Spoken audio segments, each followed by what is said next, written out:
y que le voy a permitir, o que le voy a pedir más bien que leamos de manera alternada. Un servidor va a empezar y le voy a pedir que usted alterne. Y el versículo 20 lo leeremos todos.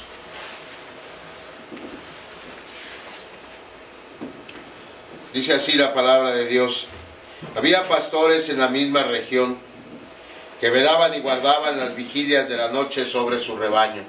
Y aquí se les presentó un ángel del Señor, y la gloria del Señor los rodeó de resplandor, y tuvieron gran temor. Pero el ángel les dijo: no temáis, porque he aquí os doy nuevas de gran gozo, que será para todo el pueblo. Que os ha nacido hoy en la ciudad de David un Salvador, que es Cristo el Rey. Esto os servirá de señal: hallaréis al niño envuelto en pañales, acostado en un pesebre. Y repentinamente apareció con el ángel una multitud de las huestes celestiales que alababan a Dios y decían: gloria a Dios en las alturas, y en la tierra paz, buena voluntad para con los hombres. Sucedió que cuando los ángeles se fueron de aquellos al cielo, los pastores se dijeron unos a otros: pasemos pues hasta Belén y veamos esto que ha sucedido y que el Señor nos ha manifestado. Vinieron pues apresuradamente y hallaron a María y a José y al niño acostado en el pesebre. Y al verlo dieron a conocer lo que se les había dicho acerca del niño. Y todos los que lo oyeron se maravillaron de lo que los pastores les decían. Pero María guardaba todas estas cosas, metiéndolas en su corazón. Y volvieron los pastores glorificando y alabando a Dios por todas las cosas que habían oído y visto, como se les había dicho. Amén. Una Navidad más. Las actividades que nuestra cultura ha adoptado para esta época del año terminaron. Los villancicos, las reuniones, el ponche, las cenas, los regalos, las compras de último momento tendrán que esperar hasta el año que entra, si Dios quiere, para volver a formar parte de nuestras agendas. Y ahora que esta celebración de la Navidad ya pasó, pero que aún está fresca en nuestras memorias, creo que es un buen momento para preguntarnos dos cosas. Primero, si conviene o no celebrar la Navidad. Esa es la primera pregunta.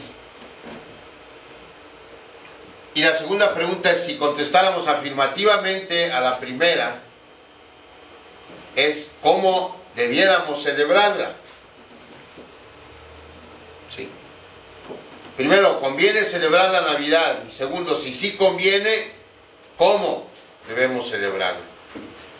Esas son las dos preguntas en las que vamos a meditar esta tarde y vamos a orar antes de seguir.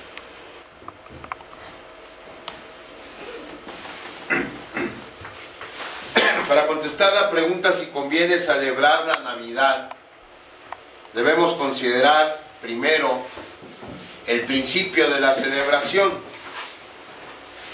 Y este principio es la llegada de Cristo a este mundo.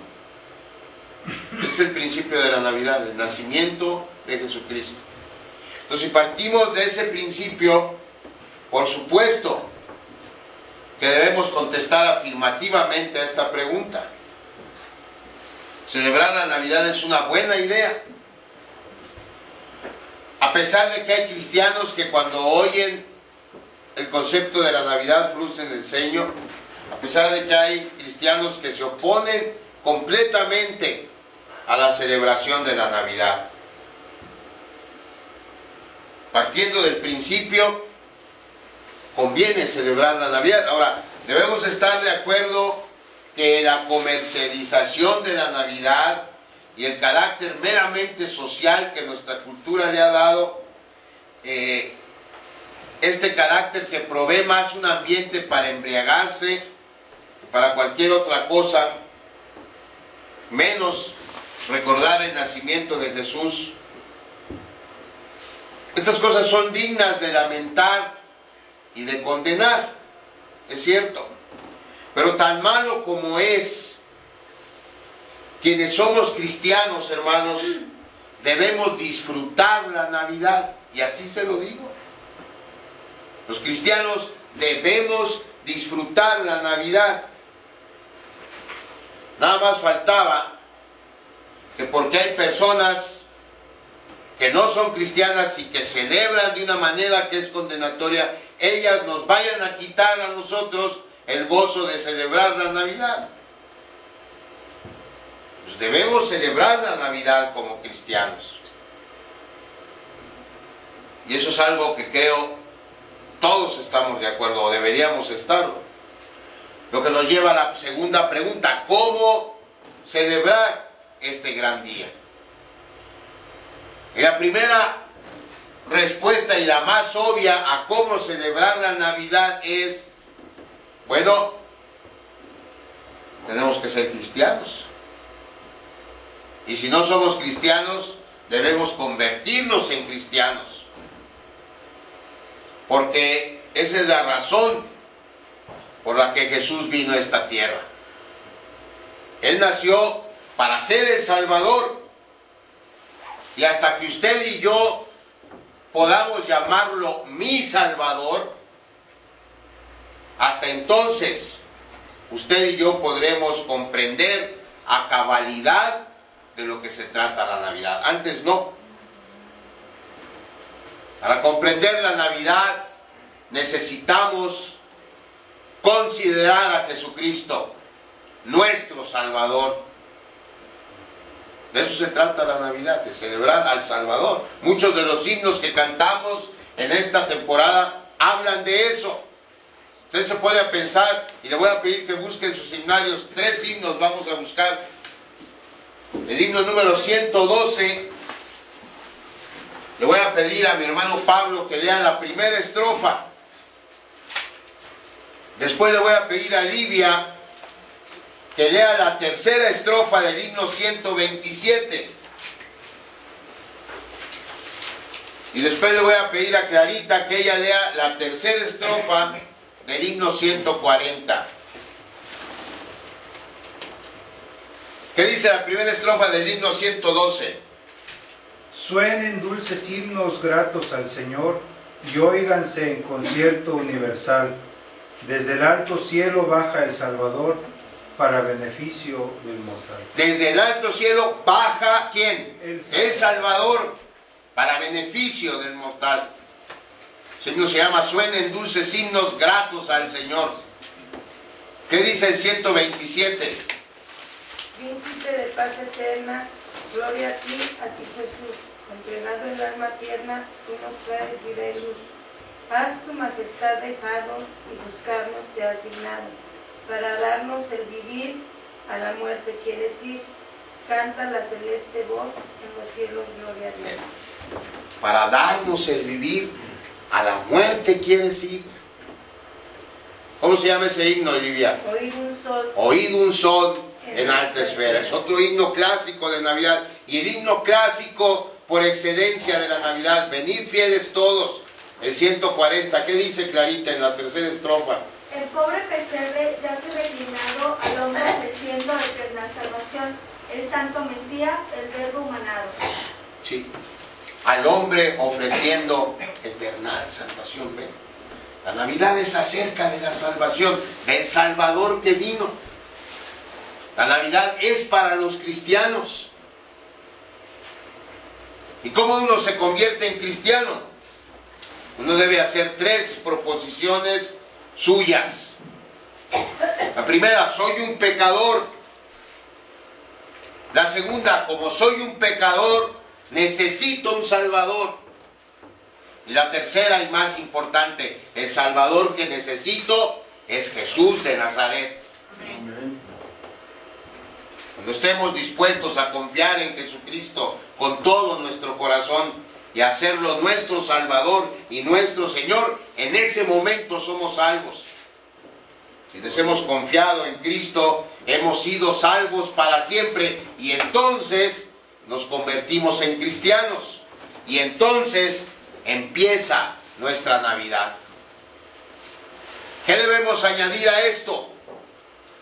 El pasaje que leímos esta mañana es el mismo, si recuerda, que leímos la noche del 24 de diciembre, el pasado lunes. El lunes meditamos en este pasaje en relación al espectáculo más grande de luz y sonido de toda la historia. Y vimos cómo, respondiendo al mensaje del ángel y del ejército celestial que lo acompañaba, los pastores, dijimos, fueron apresuradamente a Belén, y llegando encontraron la verdad del mensaje que se les había entregado. Vieron al niño envuelto en pañales, acostado en un pesebre, dice el versículo 16. Y ahí los dejamos el lunes pasado. Hasta ahí llegamos el 24, hasta el versículo 16. Hoy quisiera que con la ayuda de Dios analizáramos los versículos del 17 al 20 que leía al principio, porque en ellos la Biblia describe 4 respuestas de aquellos que fueron los primeros en oír la noticia del nacimiento de Cristo. Son 4 versículos, cada uno de ellos tiene una respuesta específica. Y las 4 juntas nos dicen cómo celebrar la Navidad, no solo en diciembre, pero todo el año. Nos dicen cómo celebrar la Navidad después que pasó la fiesta de la Navidad. Primero, de acuerdo a este pasaje, la Navidad se celebra proclamando. Mire qué dice el versículo 17. Voy a estar leyendo de la Nueva Versión Internacional.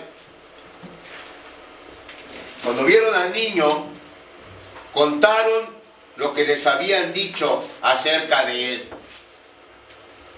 Lucas está hablando aquí de los pastores. Los pastores que dijimos el pasado lunes estaban en lo último del escalafón social de Israel, considerados tan dignos de poca confianza que dijimos su testimonio no era aceptado en una corte judicial. Para los judíos, los gitanos, los vagabundos, los convictos y los pastores de ovejas estaban al mismo nivel. Es muy probable, además, que los pastores que escucharon ese espectáculo tan maravilloso del que hablábamos el lunes fueran analfabetos. Fíjense, todo eso eran dignos de poca confianza, tenidos en la misma estima que se tenía a un preso, y analfabetos. Eso es lo que hace a esta historia tan excepcional, hermanos. Porque esa noche las únicas personas en el mundo que supieron del nacimiento de Jesús, aparte de José y María, fueron los pastores. Después de 400 años de silencio, en los cuales no hubo revelación por parte de Dios, Él habla, no a través de un profeta, pero a través de sus mensajeros de excelencia. Los ángeles son los mensajeros por excelencia de Dios. Y a través de ellos Dios habla después de guardar silencio por 400 años. ¿Y sabe a quién los hace? ¿O a quién lo hace? A unos humildes e iletrados pastores de ovejas a las afueras de un pueblo judío. Nos ponemos a pensar, esto no parecería ser la mejor manera de convencer al mundo. Al menos no sería nuestra manera si a nosotros nos hubieran encargado dar esta noticia.